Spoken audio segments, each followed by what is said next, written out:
Bonjour, chers frères et sœurs.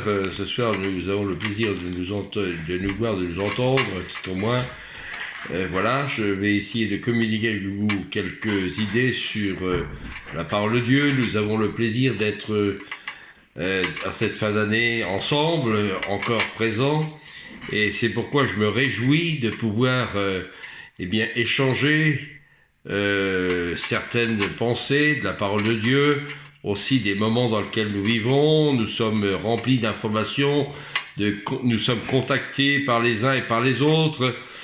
Et il est vrai que dans ces périodes troublées, nous le répétons, nous le redisons régulièrement, mais nous sommes quand même dans une période merveilleuse, puisque la période de Noël, la fin de l'année, les jours de fête qui sont en prévision, où tout le monde se réjouissait de se rencontrer, d'échanger les familles, d'échanger les cadeaux, de parler un petit peu de sa vie, de ses aventures, de ses ambitions pour les années à venir. Et bien voilà, c'est vrai que c'est un peu troublé.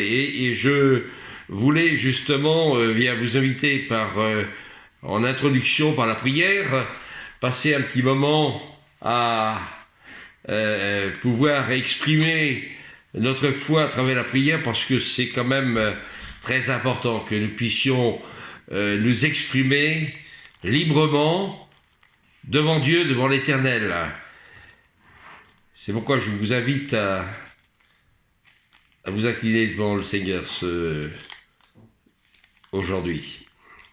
Nous te remercions, Seigneur, pour cette rencontre, ces échanges, que nous puissions parler de la foi, de parler de ta parole, de la Bible, de pouvoir vraiment, Seigneur, nous réjouir ensemble, d'avoir un moment de communion, et que ton esprit puisse visiter chacun d'entre nous, qu'il soit présent, que nous puissions nous réjouir par l'action de ton esprit dans nos cœurs et dans nos vies, parce que, Seigneur, nous savons que c'est absolument indispensable d'avoir cette action divine et merveilleuse à travers le contact, ce moment de prière, ce moment d'adoration, ce moment de remerciement, parce que nous ne sommes pas sans penser que nous devons te remercier de ce que tu nous accordes jour après jour. Le vêtement, la nourriture, Seigneur, selon nos besoins, et aussi dans nos maladies, pour ceux qui sont dans la souffrance, qui sont couchés sur les lits d'hôpitaux, etc., qui sont peut-être abandonnés, qui sont dépourvus de différentes choses, ne serait-ce que de visites. Eh bien, visitez par ton Saint-Esprit, parce que ton Saint-Esprit n'a pas de barrière, il n'y a pas de possibilité, il n'y a rien qui l'empêche d'avoir une action à plusieurs milliers de kilomètres sur la terre, comme à quelques mètres de nous. Eh bien, ton action est toujours présente. Gloire te soit rendue. Merci Seigneur. Merci pour cette soirée. Amen.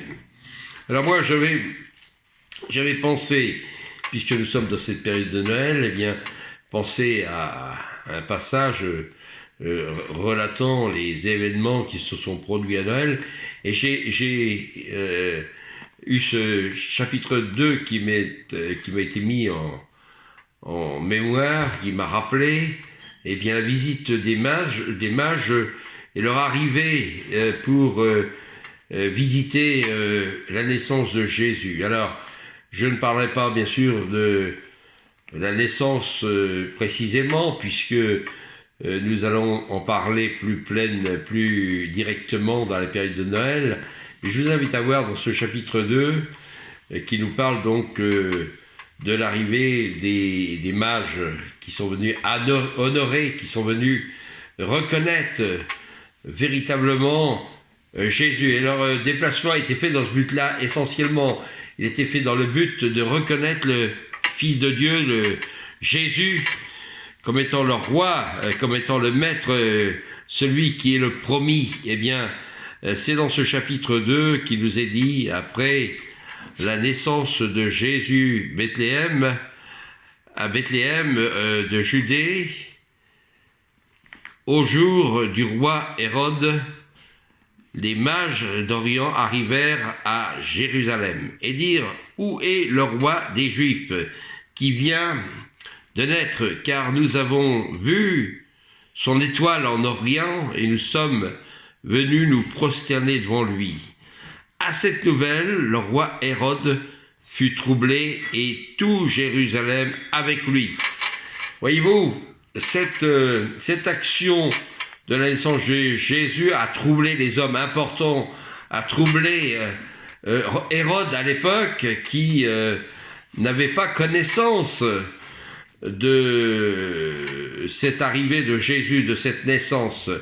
Et quand les mages sont arrivés, des mages qui représentaient, ils sont venus d'Orient, donc ils étaient de différentes nationalités probablement, puisque on dit qu'il y avait des mages qui étaient plutôt avaient un physique plutôt différent les uns des autres, et il nous semblait tout de suite réaliser que c'était de différentes provinces, de différentes régions de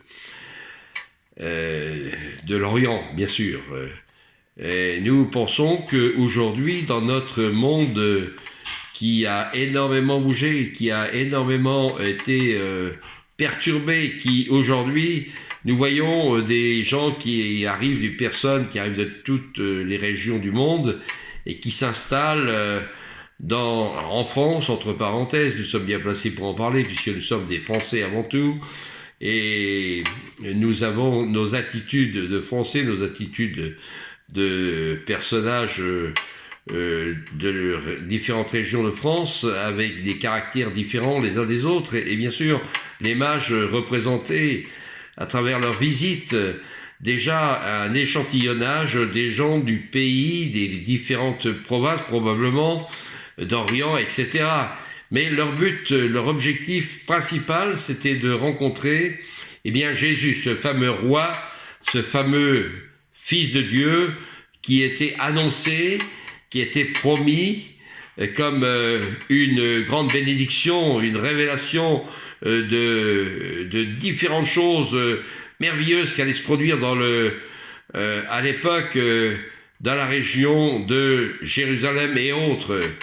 Voilà, ils arrivèrent à Jérusalem et ils cherchèrent Jésus, et ces mages ont été extraordinairement conduits. Ils ont été conduits par cette étoile qui les a amenés au point déterminé. Voilà, les mages ont eu la sagesse de se laisser conduire parce que ils avaient été avertis qu'ils devaient suivre cette direction par justement cette action de l'étoile. C'est quelque chose d'extraordinaire, de révélateur, que l'Éternel est quelqu'un, et l'Éternel est formidable. Yahvé, c'est la puissance, celui qui a la possibilité de toutes choses. Il est capable de se révéler d'une manière ou d'une autre.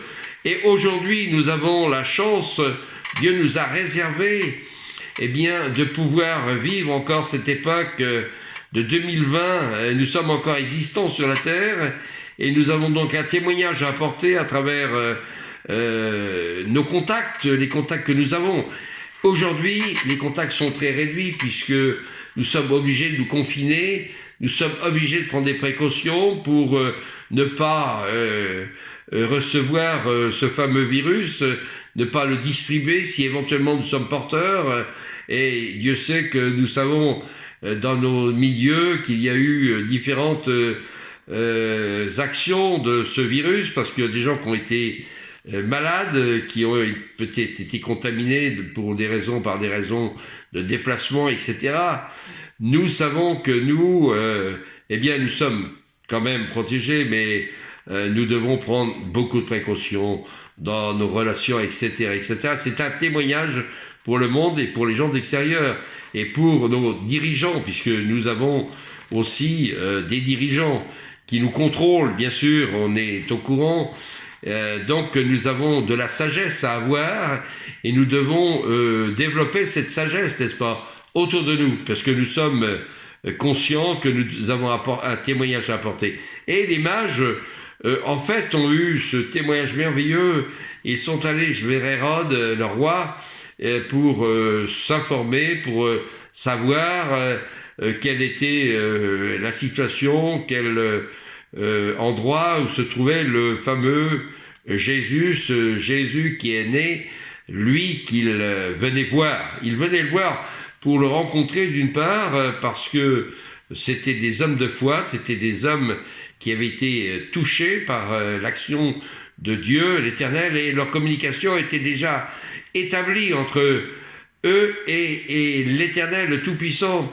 Et à travers ce Fils naissant, Jésus, eh bien, ils voulaient l'honorer parce qu'ils savaient que c'était leur roi, pas leur roi tel qu'on l'entend, mais tel que Hérode l'a entendu, mais que c'était quand même le maître de toutes choses et l'intermédiaire entre nous et son Père, n'est-ce pas? Il était directement concerné. Et il allait devenir aussi le révélateur de plein de choses dans ce pays de Judée, etc. Nous avons besoin de prendre conscience de ce fait aujourd'hui, nous en tant qu'enfants de Dieu, en tant que chrétiens, en tant qu'engagés, c'est que nous avons un message à passer, ne serait-ce que par notre présence, ne serait-ce que par nos relations, par nos contacts qui sont établis, que nous puissions être un parfum de bonne odeur, n'est-ce pas? Et qu'à travers le message que nous avons apporté, nous reconnaissons que cette action de Noël est merveilleuse. Et je me souviens très bien avoir parlé avec une personne sur une commune du Nord qui était assez bien placée, puisqu'elle était d'une part pharmacienne, elle avait donc une intelligence développée, elle était bien instruite. Ces personnes, je lui disais, alors Noël, qu'est-ce que vous en pensez? Pour vous, c'est la fête, c'est la réjouissance, vous allez en profiter. Oh non, elle dit, non, Noël, moi je ne crois rien de tout ça, parce que moi je ne suis pas intéressé, et puis je ne crois pas d'une part. Alors je lui dis, ah bon, vous n'avez pas la foi? C'est dommage ça, parce que c'est quand même l'objectif de l'homme et de la femme sur la terre, c'est de pouvoir reconnaître les fêtes de Noël comme étant des fêtes formidables. Le monde connaît fête Noël, malgré tout. Il y a des gens qui n'ont pas la foi, mais qui reconnaissent que l'action de Noël est une action formidable. Et bien voilà, l'important, c'est de savoir qu'aujourd'hui, nous avons, à travers la parole de Dieu, à travers la Bible, ces informations, la naissance de Jésus, les mages qui se sont déplacés. Alors, comprenons bien, les mages se sont déplacés pour apporter leur personnage et honorer Jésus pour cette venue sur la terre. Est-ce que nous réalisons vraiment l'action de ce fait de se déplacer? À chaque fois que quelqu'un prend la décision de se déplacer pour rencontrer, pour apporter un témoignage, pour venir adorer le Seigneur à n'importe quel endroit, ou pour contacter différentes personnes, pour inviter, pour recevoir, eh bien, c'est une action merveilleuse qui est l'équivalente de celle des mages, n'est-ce pas? Dans cette époque troublée du XXe siècle, c'est vraiment extrêmement important. C'est-à-dire que notre dernière intervention, le message était le suivant: l'espérance, espérer, voilà, avoir de l'espoir. C'est ce que j'avais développé, puisque c'est la pensée qui m'avait été donnée à l'époque, de développer cette pensée de l'espoir. L'espoir que la foi, c'est quelque chose qui nous donnait de l'espoir, qui nous permettait de croire, de voir des choses merveilleuses, de pouvoir obtenir des bénédictions, d'obtenir la présence de Dieu dans notre cœur, d'obtenir la présence de Jésus dans notre vie, d'avoir une certaine distance, de mettre une certaine distance avec les choses du monde, avec les choses de la terre, avec les intérêts et les privilèges peut-être que le monde peut nous accorder, et plutôt nous axer dans cette présence. C'est ce que les mages, avec leur déplacement, ont souhaité, c'est de rencontrer Jésus. Rencontrer Jésus pour l'honorer, le rencontrer pour véritablement avoir sa présence, de savoir qu'il était, lui, le Fils de l'Éternel, le Fils de Dieu, qui avait été envoyé sur la terre pour remplir une mission, pour remplir un travail particulier, pour remplir ce travail de permettre de rencontrer, que les hommes puissent rencontrer son Père et d'accepter d'avoir une espérance pour l'éternité. Voilà, notre objectif dans cette soirée, c'est de réaliser que notre situation personnelle en tant qu'enfant de Dieu, en tant que chrétien, en tant qu'homme de foi, en tant que femme de foi, eh bien, c'est d'avoir cette espérance merveilleuse de l'éternité qui nous a été promise. Ils arrivèrent à Jérusalem et dirent: où est le roi des Juifs qui vient de naître? Car nous avons vu son étoile en Orient, et nous sommes venus nous prosterner devant lui. Nous sommes venus. Ils se sont déplacés, ils ont fait des milliers de kilomètres, ils ont suivi l'étoile que l'Éternel leur a envoyée, qui a été la direction qu'ils devaient suivre. Et cette direction, ils savaient que l'étoile s'arrêterait dans l'endroit exactement où le Fils de l'Éternel était né. Nous sommes venus nous prosterner devant lui. Voyez la reconnaissance de Dieu, de l'Éternel, c'est-à-dire la foi. Voilà, la reconnaissance, c'est la foi. Si vous avez la foi aujourd'hui, dans ce monde troublé, dans ces difficultés, dans ces problèmes humains qu'on peut rencontrer, parce que chacun d'entre nous, nous sommes des hommes et des femmes avec nos faiblesses, avec nos possibilités, nos moyens. Mais si nous n'avons pas cette foi, si nous n'avons pas cette action de Dieu dans notre vie, si nous n'avons pas l'acceptation de Jésus, de reconnaître la naissance de Jésus, comme les mages de l'époque ont reconnu cette naissance, ont reconnu que l'arrivée de Jésus sur la terre, c'était quelque chose d'extraordinaire. Déjà, la naissance a été extraordinaire, la conception a été extraordinaire, la promesse a été extraordinaire. Il est arrivé exactement comme l'Éternel l'a prescrit par l'action de son esprit, par l'information. Voilà, et toutes les informations étaient divises. Il n'y avait pas la radio, ni la télévision, il n'y avait pas les journaux qui se promenaient, qui étaient envoyés partout. Il n'y avait pas ces informations, et elles n'existaient pas. Mais l'Éternel avait tout prévu pour que cette information soit diffusée, qu'elle soit reconnue, et que les hommes et les femmes de l'époque puissent être interpellés. Voilà, et l'arrivée de ces mages, qui étaient des gens qui venaient de l'Orient, donc qui étaient différents des gens de Jérusalem à l'époque. Ils étaient différents d'une part par le transport, par les moyens de transport, et puis par leur communication. Leur communication était différente.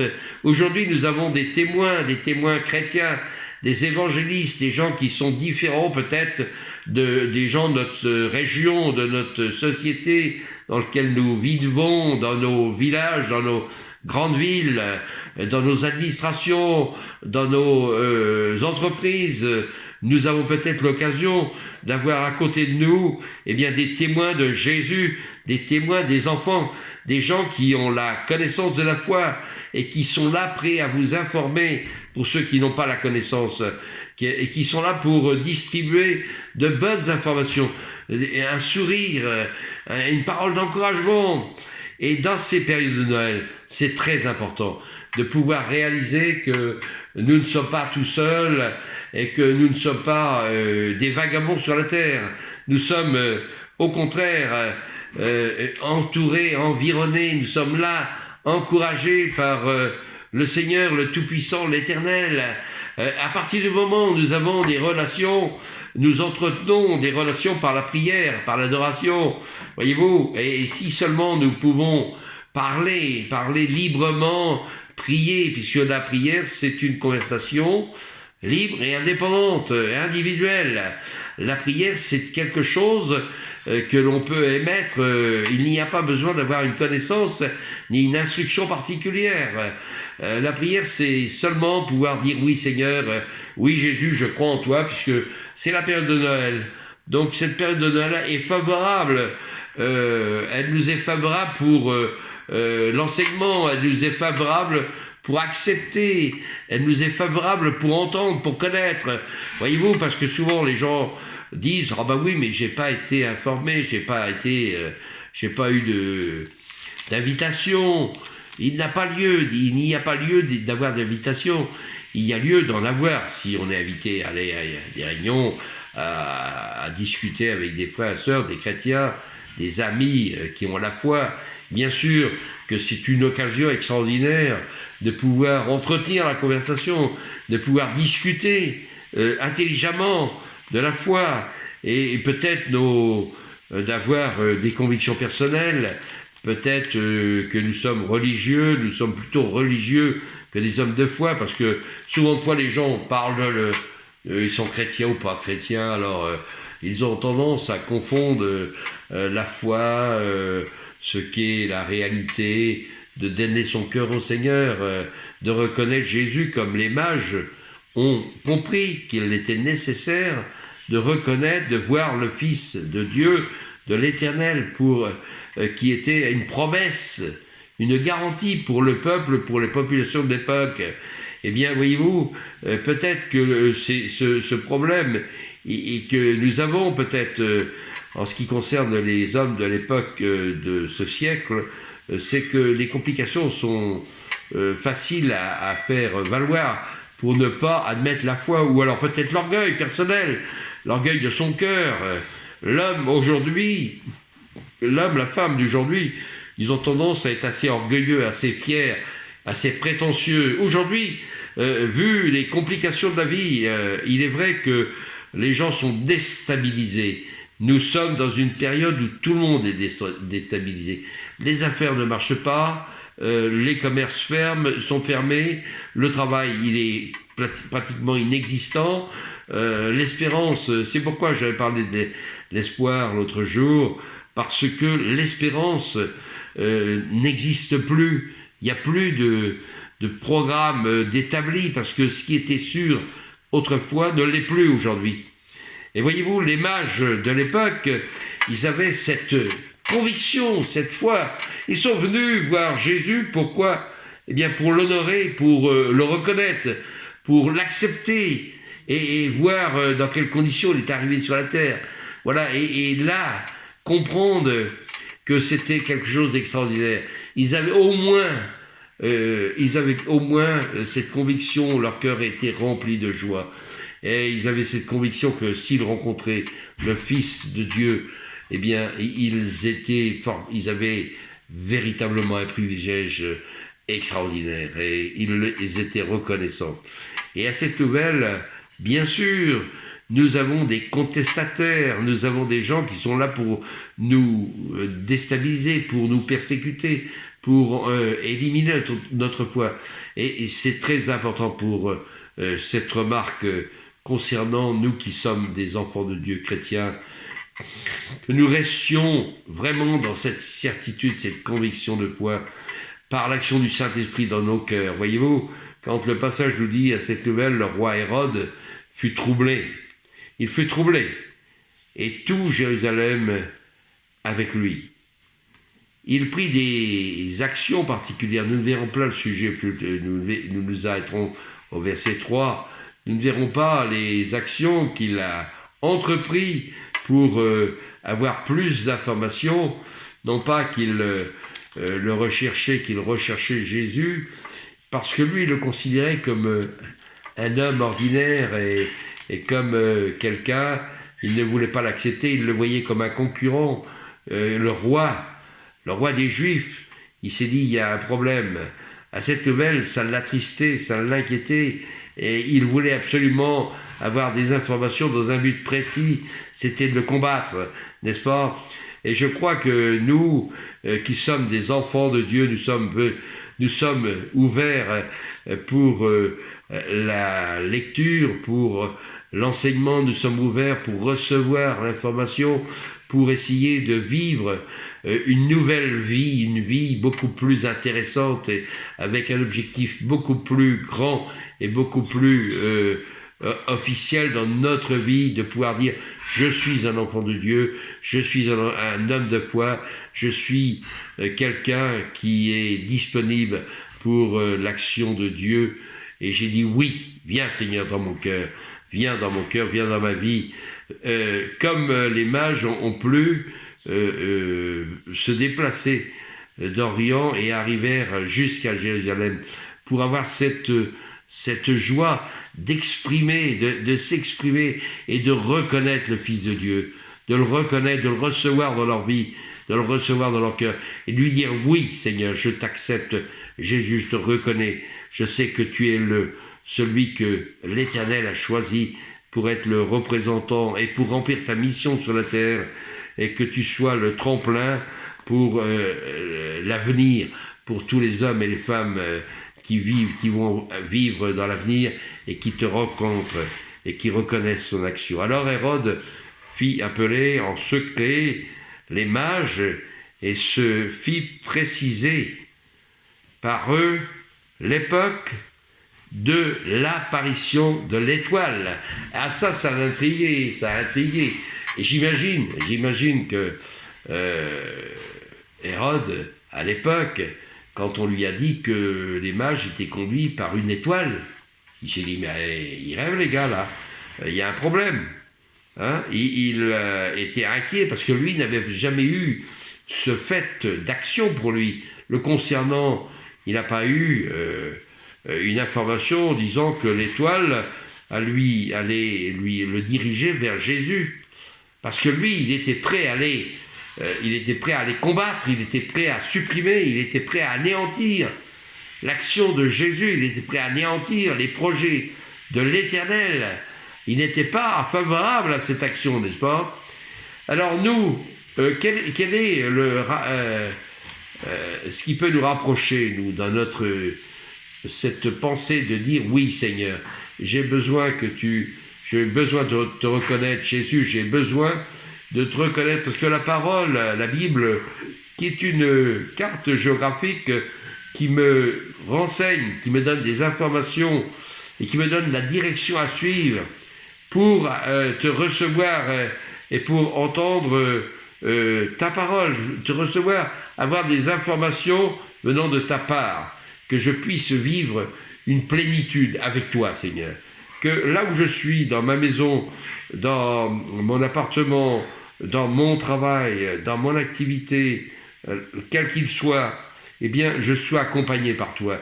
Que tu puisses m'accompagner jour après jour. Bien sûr, nous sommes confrontés, comme tout le monde, à remplir plein de contraintes dans nos vies, d'avoir des besoins personnels pour nous transporter, pour changer de direction, pour aller d'un pays ou d'une ville à l'autre, quand ça nous est possible. Bien sûr, nous avons tous ces problèmes à régler dans notre vie.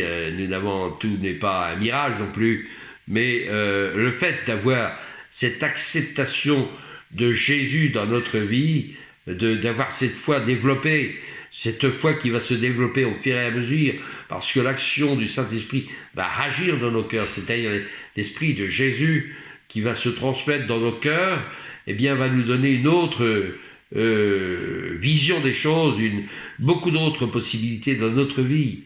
Et si cette fête de Noël, parce que nous pourrions parler de la naissance exacte de tout ce qui s'est passé avec les bergers, quand l'étoile s'est arrêtée sur le lieu exact où Jésus est né, et bien sûr, on pourrait parler de Noël, tout ce qui s'est passé à Noël, dans le moment de la naissance de Jésus, mais cette rencontre ce soir, ça n'est pas cet objectif. L'objectif, c'est de pouvoir réaliser comment est-ce qu'il peut, ce Jésus, se révéler à nous. dans son action, par sa puissance, par la révélation, comme les mages ont pu vivre cette action à l'époque, comme eux, dans leur déplacement, ils ont fait un effort particulier pour le rencontrer. Ils nous ont fait voir qu'ils avaient fait des milliers de kilomètres pour venir voir Jésus, pour connaître sa situation, pour le voir réellement sur le plan physique, pour connaître sa mère, sa propre mère, à l'époque. Voyez-vous, et là, ils sont venus dans un but précis, c'était pour l'honorer, et pour lui apporter des présents, pour lui apporter des richesses, pour lui apporter de l'encens, pour lui apporter différentes choses. Voilà, ils ont voulu marquer leur passage par une action de reconnaissance. Voyez-vous, et je crois que pour chacun d'entre nous, c'est très important de pouvoir réaliser que nous avons une reconnaissance, nous, enfants de Dieu, nous qui avons rencontré et qui avons accepté Jésus dans notre vie. Eh bien, nous avons une reconnaissance, nous voulons lui apporter notre cœur, nous voulons lui apporter notre vie, toute notre joie, notre paix, et apporter notre joie, notre paix, ou nos peines, nos souffrances, qui lui va les transformer en joie et en paix. Voyez-vous, parce que l'action de Jésus dans notre vie, c'est aussi son objectif, c'est de nous donner de la joie, c'est de nous donner de la paix, c'est de nous donner de la tranquillité, de l'espérance, de la vigueur, de la réussite. Alléluia, c'est ça l'importance, c'est de réaliser que l'action de Jésus dans notre vie, c'est quelque chose qui nous transforme, c'est quelque chose qui renverse, qui bouleverse nos vies, qui nous change, qui nous permet de changer nos objectifs, de changer notre direction, de dire oui, j'abandonne telle ou telle chose parce que je veux te recevoir, je veux que tu transformes ma vie, Seigneur, que cette rencontre me soit l'occasion de remettre en question différentes choses selon ce que ton esprit me donne de réaliser, parce que il agira par sa puissance dans votre cœur personnel, non pas dans le cœur de la voisine ni du voisin. Si évidemment ils reconnaissent que vous avez changé, mais il veut changer ton cœur personnel, changer tes pensées, changer tes habitudes de vie. Voilà, ça c'est son objectif par cette rencontre personnelle. Et les mages ont bien compris cette action lors de la rencontre de cet enfant Jésus qui venait de naître, parce que Jésus était le Fils de Dieu, le Fils de l'Éternel, et donc l'occasion de changer. Le verset 9, après avoir entendu le roi, ils partirent. Or l'étoile qu'ils avaient vue en Orient les précédait et arrivait au-dessus du lieu où était l'enfant, et elle s'arrêta. L'étoile a dirigé les mages jusqu'à la destination définitive. Voyez-vous, quand l'Éternel nous prend en charge, quand l'Éternel nous accompagne, quand il est avec nous journellement, en permanence, parce que nous pouvons lui parler en permanence. C'est l'avantage, il n'y a pas de rupture électrique, il n'y a pas de rupture de téléphone, il n'y a pas de problème de communication, puisque nous pouvons l'interpeller à chaque moment par l'action de la prière, par l'action de la parole, par l'action de l'ouverture de notre cœur, parce qu'il nous connaît. La Bible nous dit qu'il nous connaît puisqu'il sait même le nombre de nos cheveux. Et c'est très important ce soir de réaliser en effet que, alors, après avoir entendu le roi, ils partirent. Or, l'étoile qu'ils avaient vue en Orient les précédait et arrivait au-dessus du lieu où était l'enfant, elle s'arrêta. Et là, c'est important de réaliser que l'Éternel, quand nous l'avons accepté, il nous accompagne jour après jour jusqu'à la destination qu'il nous a suggérée, n'est-ce pas, qu'il nous a donnée. Et dans l'engagement que nous avons pris vis-à-vis de lui, nous avons la certitude qu'il nous accompagnera chaque jour de notre vie, qu'il saura véritablement nous gâter, nous honorer par sa présence, nous honorer par sa puissance. Et si nous sommes découragés, j'entends aujourd'hui dans le monde dans lequel nous vivons, avec les découragements, avec les impossibilités, avec l'inquiétude du lendemain, eh bien, j'entends et je comprends la souffrance de mes confrères, de mes amis, ceux qui n'ont pas la foi, je comprends, ceux qui n'ont pas encore accepté. Et on essaie à chaque moment d'apporter des paroles de réconfort. Voyez-vous, quand j'ai été hospitalisé à l'époque où j'ai eu ces problèmes en rentrant de Madagascar, problèmes de santé très importants, et je croyais que mon départ était déjà arrivé, quoi, le moment, mais j'étais rentré et je me suis confié entre les mains de chirurgiens qui, dans la région d'Amiens, et voilà, ce chirurgien me dit, monsieur, voilà, oui, vous avez une situation de santé qui n'est pas très bonne, vous avez votre jambe donc je ferai une opération, une chirurgie plastique. Je ne savais pas du tout ce que ça voulait dire, mais je lui ai fait confiance, et en plus, j'avais la confiance en l'Éternel. Je lui avais remis ma vie entre ses mains, et je n'avais aucune inquiétude, aucune inquiétude. Je suis donc parti à l'opération le soir, et l'opération a duré une partie de la nuit, puisque j'avais une septicémie, et j'avais une jambe qui était empoisonnée par une piqûre, etc. Donc le lendemain matin, quand je me suis réveillé, je me suis retrouvé avec pas le lendemain matin, il était plutôt 3h ou 4h l'après-midi, et là, quand j'ai vu le travail qui s'était produit, la jambe était complètement embobinée, je voyais les films américains, les gens qui étaient bloqués dans des milieux médicaux où c'était... Et moi, je me suis vu dans cette situation. J'étais embobiné du doigt de pied jusqu'en haut, de la jambe, de la cuisse, enveloppé dans des bandages. Et là, j'étais impressionné.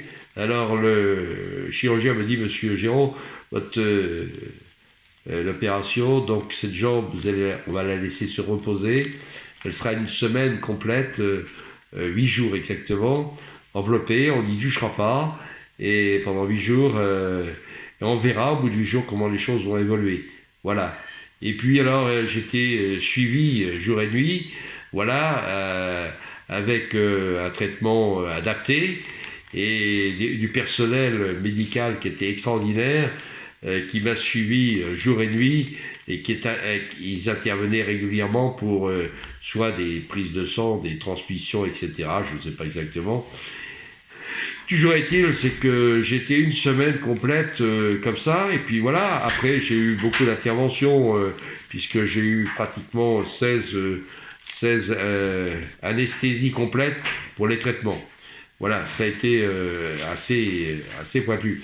Mais j'ai pu sortir de cette période d'hospitalisation, et je pourrais vous en parler plus longuement lors d'un témoignage concernant cette maladie et le suivi. Voilà, et aujourd'hui je suis encore ici, présent. Voilà, c'est ce que je voulais dire. Voyez-vous, le suivi de mon témoignage, c'est celui-là. C'est qu'aujourd'hui, 5 ou 6 ans après, je suis encore présent, alors que j'ai eu beaucoup de péripéties entre deux, mais qui m'ont donné la possibilité d'apporter un témoignage vivant de ce qui s'est passé dans ma vie à travers la foi et à travers les contacts que j'ai pu établir dans cette période. Et j'ai pu reconnaître aussi, alors que j'étais l'époux d'une personne qui travaillait dans le domaine médical, qui a passé sa vie dans le domaine médical, et je n'avais pas forcément réalisé le travail, l'importance du travail que le milieu médical était obligé de remplir. Voilà, et apporter des soins auprès des patients, comme j'ai pu le supporter, et j'ai bénéficié. Voilà, franchement, j'étais très enthousiasmé par ce travail. Je remercie le Seigneur de ce qu'il m'a gardé, et s'il m'a permis d'être un témoin fidèle dans cette période trouble, cette période difficile. C'est pourquoi c'est très important, voyez-vous, à ce moment, je pouvais très bien repartir, je pouvais très bien disparaître de la terre. Mais le Seigneur a permis que je sois encore là aujourd'hui pour vous apporter ce témoignage d'une part, et puis vous apporter aussi la joie et la paix que j'ai pu vivre dans ces périodes. Dans ma vie de 50 ans de vie chrétienne, où je suis engagé depuis 50 ans, voilà, je dois dire que je ne sais pas ce que c'est que l'ennui. Je n'ai jamais des difficultés, des problèmes. Oui, j'en ai eu, bien sûr, j'en ai eu énormément, parce que j'ai été actif dans pas mal de domaines, mais je dois dire que j'ai 50 ans de vie, sans ennui, je ne me suis jamais posé de question de ce qu'il allait se passer, parce que j'avais cette assistance de cette présence de Jésus, de l'Éternel dans ma vie, qui m'accompagnait jour après jour. C'est pas que j'étais un homme extraordinaire, mais je dois dire que j'ai reçu sa présence, son accompagnement dans mes difficultés, dans ma vie. J'ai eu la joie d'avoir des enfants qui se sont aussi abandonnés entre les mains du Seigneur. Voilà, j'ai 4 fils, mon épouse qui est une femme de foi, dans son travail médical qu'elle a pu remplir avec beaucoup de patience. Elle était sage-femme à la fin de son activité, elle s'occupait de naissance, etc. C'est pourquoi je dois dire que cette foi a été une occasion de révélation, une occasion d'action, je veux dire, une occasion de témoignage, d'encouragement pour les uns pour les autres. Et ce soir, ce matin, ou ce soir, comme vous voulez, dans la journée, au moment où ça se passe, eh bien, je peux vous confirmer que si vous acceptez le Seigneur dans votre cœur, pour ces périodes de Noël, pour ces fêtes de Noël, que vous puissiez le reconnaître, n'est-ce pas?